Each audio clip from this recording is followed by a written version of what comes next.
Kennedy. My name is Tatiana. I'm a student nurse here. Nice and to I'm meet you. McKenna. Nice to meet you. We're just here to kind of come in and talk after Doctor was in here and talk you through everything that's going on with Harper. Yeah, I'm just a single mom, so I get a little worried about all these things, but she's been having some difficulty breathing and she hasn't been eating like normal, so I just brought her in to get checked up on. Okay, so I have a pamphlet here for you that kind of just goes over what we're going to talk about in our PowerPoint. So kind of what RSV is, signs and symptoms, just treatments, and when to call the doctor. And if you still have any questions after today, you can go to our website, use our phone number, or email us here. We also have a PowerPoint QR code that you can go to, so you can reference our PowerPoint that we're going to go through today. And then we have an Amazon QR code as well, so this just kind of has some supplies that we recommend for you to get for baby. Okay, thank you. Yeah, of course. So kind of what RSV is, it's a common virus that happens under the age of 2. It usually resembles a bad cold, but it can lead to airway and lung infections. So kiddos that are under the age of 3 to 6 months are at higher risk, and we want to be watching them closely. It's usually spread through respiratory droplets and fluids, such as from the mouth, nose, and eyes, usually from coughing, sneezing, touching hard surfaces like toys, doorknobs, and even from floors. It can also be spread by close contact, like kissing your baby, so we really want to try to avoid that. So did I cause this then? No, not at all. No, you didn't cause this at all. RSV is very, very common. You can, get it for going to daycare, the grocery store, playground. It's very common, especially under the age of 2. And there's some prevention tips that you can use, like cleaning and washing your hands. But overall, it's so common. It's just like the cold. You can't really do anything too much to prevent it. It's something that is probably going to happen. So you did not do this, you did not cause this. Okay. Some signs and symptoms, kind of what Harper here is going through, like congestion, trouble breathing, faster breathing, not sleeping as well, not eating as well, kind of all the things. But some more significant things like bluish color of the lips or fingernails, chest muscles pulling inward constantly, like retraction. Using the full body to breathe in and out is really not good for her, and even super fast breathing. Okay.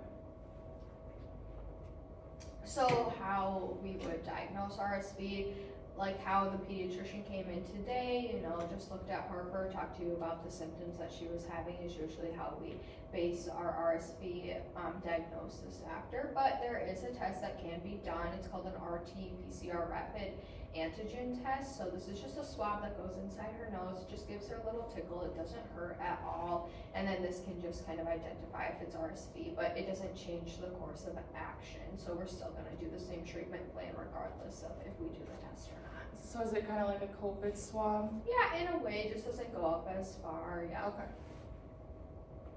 So some treatment and home care that you can do. So, bringing Harper home, keeping her comfortable, and trying to prevent dehydration is going to be the biggest thing here to help her.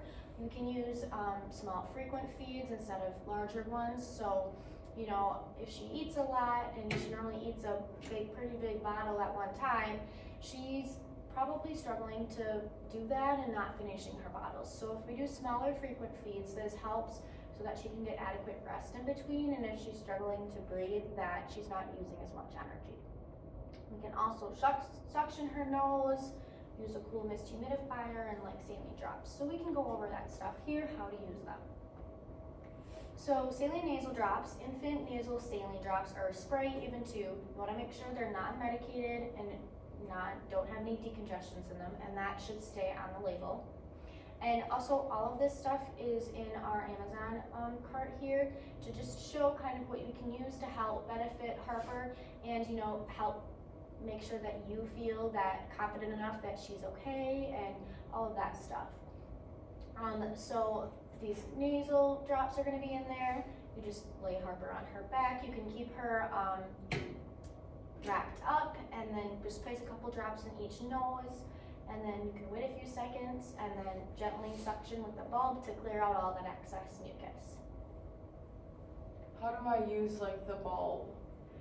Yeah, so a suction bulb, a bulb syringe, that also is on the Amazon, and basically you just squeeze the bulb, put it in her nose, and then release it, and it'll suction out all the excess mucus in there, especially if you use saline too as well with it, and that way loosens the secretions and get that out so she can breathe better. Okay. You want to do this before feeding or when she's sleeping. This is because, again, they're nose breathers and they can't really breathe and eat at the same time. So if their nose is all stuffy, it's very hard for them. I'm going to do this a few times a day. If she's extra congested before sleeping or eating, just don't want to overdo it because it can irritate her. Okay. And then a cool mist humidifier. This is best for infants because it's safer and it's shown to be just as effective as warm mist. Basically, because RSV makes their airways dry and irritated, by adding excess moisture can help keep breathing passages from being irritated and helps loosen the mucus as well. So would I have it running all day or like in her bedroom? Yeah, I would definitely keep it in her bedroom where she is most, by her crib and whatnot, and I would have it run consistently throughout the day. Okay. And just make sure that you clean it daily with vinegar and water, that way to help keep some mold out of the way, just because mold can grow more commonly there. Okay. Yeah, so when to call the doctor, 911. So I know we did kind of go over her breathing. So if her breathing is faster or harder than normal, or if she begins to turn blue or pale while she's breathing or pauses, then that's definitely a really big sign to call 911. So some signs of dehydration would be fewer than 3 wet diapers in a 24-hour period with her having poor feedings or refusing to feed. Those are some really big signs that you need to come back into the office. And then if she has a fever greater than 100.4, that is really important for you to come in. So just monitoring her fevers. Okay. So hospitalization, I know kind of sounds like a really scary thing, but really it's for the best interest of Harper. So being in the hospital would just be for a few days, and the hospital, she might be connected to a lot of lines, have an IV in, but all of that is for a very good reason. So we can monitor her 24/7. It will alarm us if her breathing starts to become worse or not. We can give oxygen supplementation, so through a little in the nasal cannula through the nose. We can also give excess breathing support, so that can be like a face mask around the entire face. So nose and mouth. It can look really scary and seem really big, especially for an infant, but it's all to best help support her. That way she can recover from this illness fast. So can I like sleep with her then? Yes, of Okay. course. Yep, you can come and stay in the hospital the entire time that she's there. You can come in and out, whatever that you feel most comfortable with. Really, it's just to help, us best support her. That way she doesn't have any bigger complications or anything like that. So there's also a medication, antiviral medication called ribavirin. That would the doctor and the respiratory therapist would begin and help kind of talk through the risk and benefits and what might be best for Harper going through this tough time. Yeah, so potentially while she's there, she could get a chest x-ray, which is just gonna look at her lungs, just making sure that her lungs aren't expanding too much, that she's having proper oxygen exchange, and that her lungs aren't inflamed or thickened. It just gives us a better idea of what's going on. Okay. So again, some complications might happen, but most babies and children will fully recover from RSV just being at home and comfort cares and keeping up to make sure she's not dehydrated. But if there would be some complications, again, that's why she's going into the hospital, to help hear her and best help her. That way she can recover. She might get a lung infection, like pneumonia, or even respiratory failure. But again, those are things that we can cross when and if that were to happen. Okay. Okay. So recovery, RSV usually lasts for a week or 2. We're just gonna probably expect that the cough and congestion is going to peak around day 3 or 5, and then it's gonna slowly improve. So making sure that we are keeping up with those small frequent feeds, using the nasal suction bulb to take out the congestion, helping with that, and then after 24 hours after the fever breaks, she can go around other kids, but we Okay. would highly recommend that you keep her home and rest, because rest is the best thing for her for right now. Okay. So some preventative tips would be just like washing your hands with warm soapy water for 20 seconds, making sure that you're cleaning all of the toys and surfaces, and avoiding anyone that smokes, so not having baby near anyone that smokes. And then if, say, grandpa smokes, making sure that he takes off his sweatshirt or coat before holding baby, and making sure that they're washing their hands is very important regardless if they smoke or not. And then staying away from large crowds or anyone that has the potential of being sick. Okay. That makes sense. Yeah. So there's also an RSV vaccination out there. It can be given to pregnant people to lower the risk of RSV in their babies, infants, and children who are at risk, and even older adults.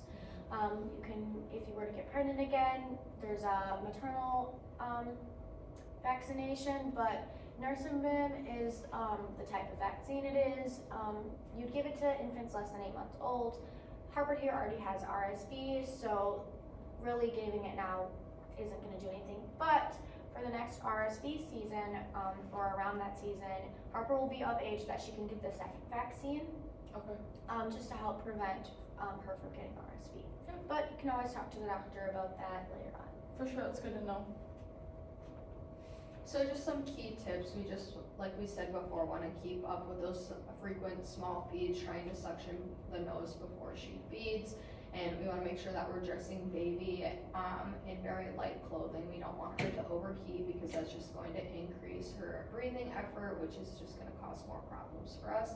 We also, I just want to stress that we do not want you using any cough or cold or decongestant medications, because they are not safe for her at this age. And then we want to make sure that we keep baby upright and held on the chest while you're awake, because this is just going to help her with her breathing. So that's very beneficial with her. You can do skin to skin, very good Okay. for her.